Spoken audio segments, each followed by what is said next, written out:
All right, today we're going to pull back the curtain on the world of academic research and talk about something called open access. We're going to find out what it really means for knowledge to be free. And as you'll see, we'll also uncover the surprising price of that freedom. But first, we have to start with a problem that is, I'm sure, painfully familiar to any student, any researcher, or really just anyone who's ever been curious and turned to the internet for answers. You know the feeling. You've been searching for hours. You finally find the perfect article for your paper, the one that has everything you need. You click the link, your hopes are high, and bam, you hit this, a paywall. $40 for a single PDF? It's this digital brick wall that keeps research, often paid for by the public, locked away from that very same public. If that whole scenario gives you a little bit of a twitch, you are definitely not alone. But what if there was another way? A whole movement designed specifically to tear down these walls. Well, there is. And that brings us to the big question for today. What in the world is open access? So, let's break it down. The official definition says it's the free, immediate online availability of research. But here's the really crucial part that a lot of people miss. It's not just about being free to read, it's about having the right to use it, to copy it, to share it, to build on it, to really let it loose in our digital world. So why should you care? Well, the impact is huge. Think about it. Open access turbocharges science because researchers can instantly build on each other's work. It unlocks all that research that taxpayers already paid for. It helps level the playing field for people in places that can't afford $1,000 journal subscriptions. And it empowers every single one of us to learn directly from the source. Okay, but open access isn't just one monolithic thing.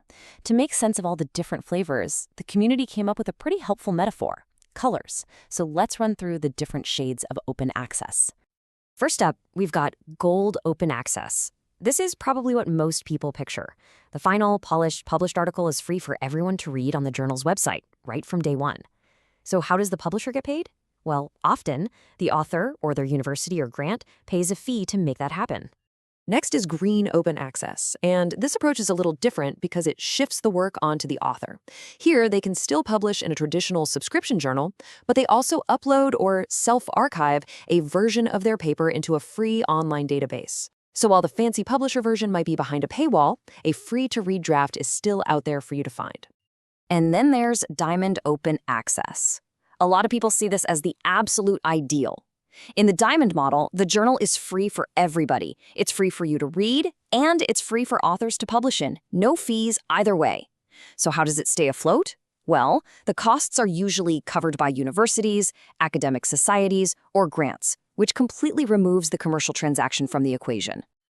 Okay, so let's just lay this all out in a simple table to see the differences. For you, the reader, notice that the cost is always free.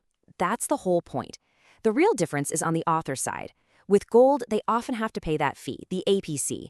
With green and diamond, they don't. Also check out the availability. Gold and diamond are immediate, but green might have a delay, an embargo period, before the author can share it. So it really all comes down to where the costs land. And that word, costs, brings us straight to the catch, because the open access movement isn't a perfect utopia. It has its own set of very real problems and even some predators. This is the absolute central question that complicates everything. If we, the readers, aren't paying for subscriptions anymore, then who is footing the bill for the editors, the peer review system, the websites, and all the other work that goes into publishing a scholarly article? And the answer, at least in the gold model, is often this thing called an article processing charge, or an APC. It's a fee paid by the author side of the equation to cover all those publisher costs. In a legitimate, high-quality journal, this fee pays for real services that ensure the research is solid. And listen, these fees are not small. We're talking about a range that can go from a few $100 to over $5,000 for a single article. What this does is shift the financial barrier from the reader over to the researcher. So this new pay-to-publish model had a very dark side effect.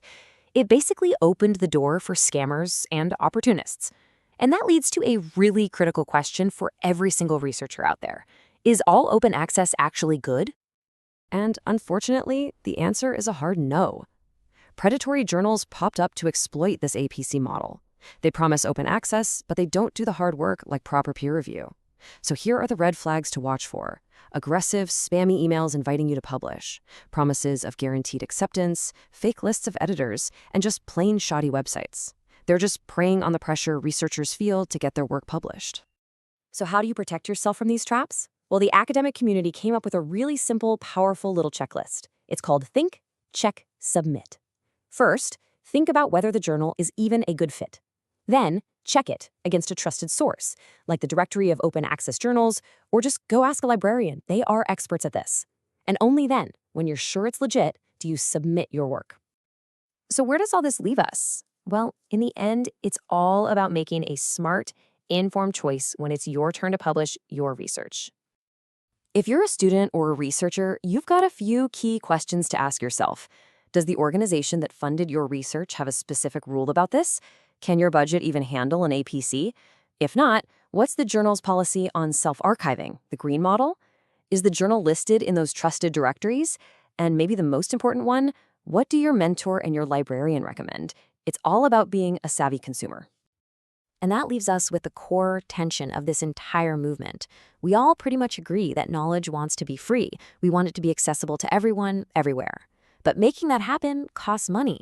And the biggest, most complicated question we're still trying to figure out today is, who exactly should be the one to pay the price?